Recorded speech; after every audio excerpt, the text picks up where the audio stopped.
Hello, my name's Don Halberg, and I'm running for Natrona County Coroner in this coming election, 2020. I'm originally from Albuquerque. I live in Casper now. I grew up in Albuquerque and wanted to move to Wyoming when I was a young child, and when I turned about 18, I moved. And so moved up here, worked in the oil field for a little bit, went to college, and then moved back to Albuquerque and worked on the police department there for about 6 years. I left there when my son was born and came back up here to Casper and worked on the police department here for about 5 years, and then worked for Dr. Thorpen at the coroner's office. Moved out to Seattle in King County and took a job there in the medical examiner's office. Great. And how long have you been back in Casper? About 5.5 years this last time. Mm-hmm. And what do you do for work currently? Right now, I work over at Murdoch's. And why do you want to be the county coroner? I think it's an important job. It's an essential job just from the standpoint of making sure that human remains are taken care of properly. But it's important. It's important to families. It's important to neighborhoods. It's important to everybody to know what happened, why it happened, if you can come up with that, and just basically to know what the truth is. Public policy is shaped by that. If there's some sort of a drug problem, illegal drugs in the community, police need to know about that. If there's pandemic like the one we're having now, public health needs to know about it.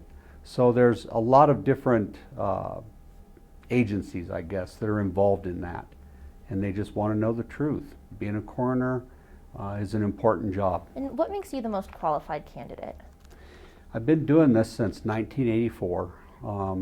I started out, I've been doing it since 79, I guess. I worked a plane crash in Egypt when I was over there with the National Guard. But I worked in the police department, and in Albuquerque gave us a unique opportunity to, if a crime came to our attention, we took the report on it. We also got to follow it through all the way to the end, to process it through the courts. If we needed to get search warrants, we could do that. If we needed to get arrest warrants, we could do that. So it gave me a lot of opportunities to work cases and see what other agencies needed from me as an officer.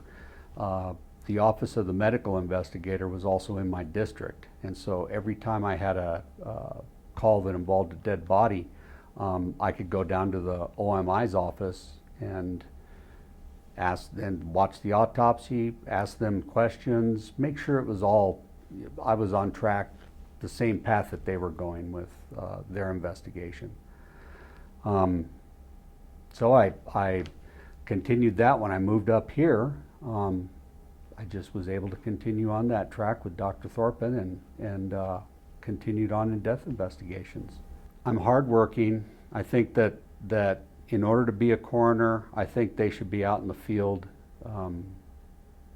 doing field calls, taking calls with their people. I think also that it's real important that you have an open door policy. And when I'm elected coroner, I will. If you want to come in and ask me a question or call me on the telephone, that's always fine. The taxpayers are the people that are paying my salary. I don't see why you can't be beholden to them to a certain extent.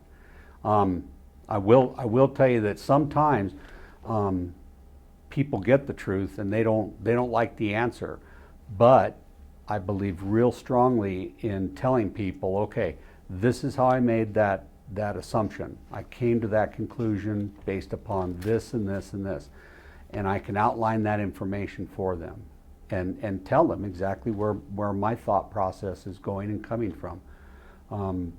But by the same token, I'm human and I'm not infallible. And if people come into me and say, I think you missed this or that, I'll take a look at that.